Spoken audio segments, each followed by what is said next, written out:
भाइयों नमस्कार। जैसा कि आप जानते हैं कि चुनाव में 2 दिन बचा है और आज देखिए हमारे बीच में शैलेंद्र जायसवाल जी जो महामंत्री पद के सशक्त प्रत्याशी हैं, ये जो है हमारे बीच में हैं। चूँकि मैं भी अधिवक्ता हूँ, ये भी अधिवक्ता हैं, तो दोनों लोग जानते हैं कि किसको क्या पावर है और अंदर की बात क्या है। इसलिए आज मैं इनसे बहुत सख्त से सख्त प्रश्न करना चाहूँगा और जो भ्रम की स्थिति है उसको दूर करवाने का प्रयास करूँगा। शैलेंद्र भाई, आपका स्वागत है। मनोज भैया, बहुत बहुत धन्यवाद आपका। आप कृपया हमारे अधिवक्ता भाइयों को ये बताइए कि जो आपने चुनावी वादे का पिटारा, हम उसको कहेंगे, जो संकल्प पत्र भी कह सकते हैं, आपने मतदाताओं के लिए खोल रखा है, घोषित कर रखा है, उसको आप ये बतावें कि आप महामंत्री पद के प्रत्याशी हैं। महामंत्री पद का जीत के बाद आपका क्षेत्राधिकार होगा, तो उसमें से कौन सा मतलब कि वादा जो स्वयं आप पूरा करने का क्षेत्राधिकार है और जो आपका क्षेत्राधिकार नहीं है उसको कैसे आप पूरा करेंगे, इसके बारे में इस भ्रम की स्थिति को दूर करें। मनोज भैया, बहुत अच्छा क्वेश्चन आपने किया। हमारे 14 बिंदु में ऐसा कोई बिंदु नहीं है कि जो पूरा ना किया जा सके। मन के अंदर अगर हिम्मत है तो उस पूरा करने में कोई दिक्कत है। 60 साल के बाद अधिवक्ताओं के उनको मृत्यु उपरांत मिले सहायता राशि, अगर हम उनको 2.5 लाख जीते जी अगर हम पास करके दे देते हैं सदन से, तो कौन सा गलत हो जाएगा? उनका पैसा उनको मिल रहा है। इसी प्रकार 70 साल के अधिवक्ताओं का फीस अगर उनको माफ कर दिया जाए, उनके मृत्यु को उपरांत तो पैसा काट लिया जाता है, फीस का जो राशि होती है, तो इसमें कौन सा गलत हो? कौन सा अधिवक्ता भाई इसको मना करेगा? कौन सा सदन मना करेगा? हमारा किसी भी अधिवक्ता को बैठने के लिए स्टेट का निर्माण कराना है, जिसको हम शासन प्रशासन स्तर से मदद लेके करेंगे, कौन मना करेगा? नए अधिवक्ता भाइयों का सुप्रीम कोर्ट के निर्देशानुसार अगर फीस की धनराशि को कम किया जाता है तो इसमें कौन सी गलत बात होगी? किसी महिला बहनों के लिए पिंक सेट का निर्माण कराना, पिंक चेंबर का निर्माण कराना, पिंक टॉयलेट का, उनके कॉमन रूम का निर्माण कराना, कौन सा गलत होगा? कौन नहीं करेगा? इसी प्रकार कई बिंदु हैं मनोज भैया, आपसे कह नहीं सकते, सारे बिंदु को इस समय नहीं खोला जा सकता, लेकिन 14 बिंदु मेरे जारी है। उस 14 बिंदु को आप पढ़ेंगे, हमारे अधिवक्ता भाई बहन पढ़ेंगे, तो उनको लगेगा कि उनके लिए जो चीज बनाई गई है, कोई ऐसी बिंदु नहीं है कि जिसको हम ना पूरा कर सके। मनोज भाई, आप लोगों के सहयोग से मेरे चारों 14 बिंदुओं को हम कह रहे हैं 99.99%, 1% में छोड़ रहा हूँ, जरूर पूरा करेंगे, मेरा वादा है आपसे। लेकिन मेरा जहाँ तक अपना मानना है, तो मेरा ये मानना है कि आप जो भी कार्य करेंगे वो जनरल बॉडी सदन के माध्यम से ही करेंगे। भाई, हमारे यहाँ बार एसोसिएशन में जनरल बॉडी सदन ही सर्वोच्च है। सदन की मंशा के अनुरूप कार्य होगा। कुछ कार्य उसमें से ऐसे है कि जो मैं अपने स्वयं के स्तर से कर सकता हूँ, आपके सबके सहयोग के स्तर से कर सकता हूँ और करूंगा भी। कोई विवाद की स्थिति नहीं होगी, कोई भ्रम की स्थिति नहीं होगी, कोई बेईमानी की स्थिति नहीं होगी, कोई झूठ का स्थिति नहीं होगा। जो होगा पारदर्शी होगा, आप सबके सहयोग से होगा।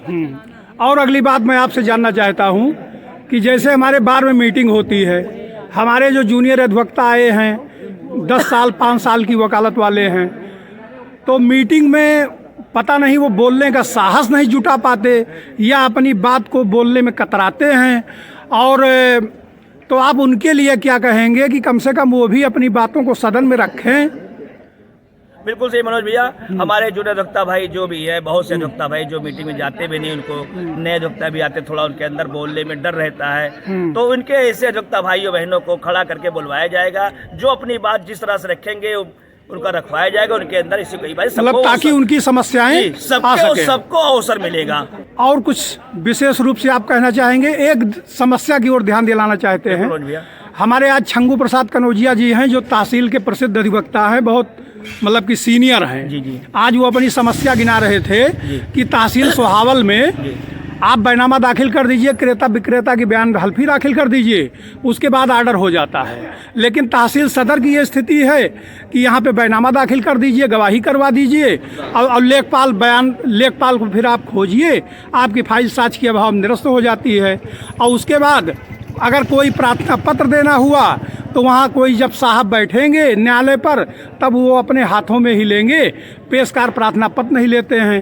तो ये तहसील में आम अधिवक्ताओं को समस्याएं आ रही हैं, इसके बारे में आप क्या कहना चाहेंगे? क्या इसको आप अपने एजेंडे में शामिल करना चाहेंगे? मनोज भैया, ये बात आज आपने बताई है हमको, अगर मैं मंत्री चुना जाता हूँ, ये प्रथम मेरा होगा, प्रथम कार्य होगा कि कोई अधिवक्ता भाई किसी प्रकार से परेशान हो, चाहे तहसील स्तर के हो चाहे जिला स्तर के हो, सारे काम नियम कानून के तहत ही होंगे।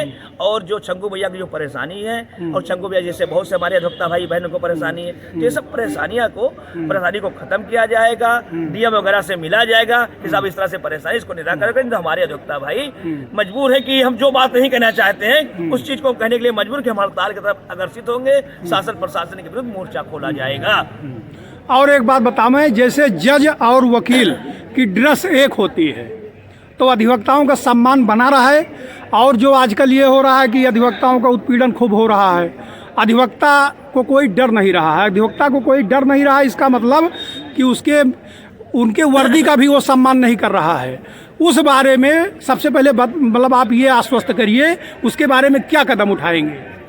भाई मनोज भैया, अधिवक्ता और वकील की ड्रेस एक है, जो हमारे विधि के अनुसार बना, सबकी ड्रेस एक है। अधिवक्ताओं का मान सम्मान हमेशा था और आज भी है और आगे रहेगा। हाँ, कुछ एक आध दो जगह छिटपुट घटनाएं हो जाती हैं, तो भाई इतना बड़ा समाज है, कोई घटना घट गई है तो घट जाती है, तो उसका निराकरण भी हम लोग शासन प्रशासन स्तर पे करते हैं, और शासन प्रशासन करता भी। नहीं करेंगे तो उसकी दूसरी व्यवस्था आप जान रहे, आप खुद अधिवक्ता कैसे कराया जाता है, कैसे कराया जाता है, उसको हम लोग कराएंगे भी, और किसी अधिवक्ता का उत्पीड़न नहीं होगा। और कुछ आपको कहना है जो छूट गया हो आपके घोषणा पत्र के अनुसार? मनोज भैया, बस मैं यही कहूँगा कि अगर सब लोग हमको जिताते हैं, मतों का आशीर्वाद देते हैं, अगर मैं विजयी होता हूँ, तो जो मेरा मैनिफेस्टो घोषणा पत्र के अनुसार, संकल्प पत्र के अनुसार जो कार्य है, वो कार्य मैं पूरी तन्मयता से करूंगा, निष्ठा ईमानदारी से करूंगा, और जो समय समय पर सुझाव आएगा मैं उसको भी अच्छे तरह से करूंगा। मतलब जो आपके स्तर से कार्य है आप स्वयं करेंगे, और जो बाकी कार्य है उसको सदन में लाके, और सदन में ये बात सही है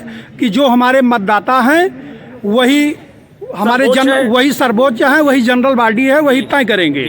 और उनके मन की कामना और जो मन की इच्छा है और उनकी जो डिमांड है, उनके सहयोग से ही पूरी हो सकेगी।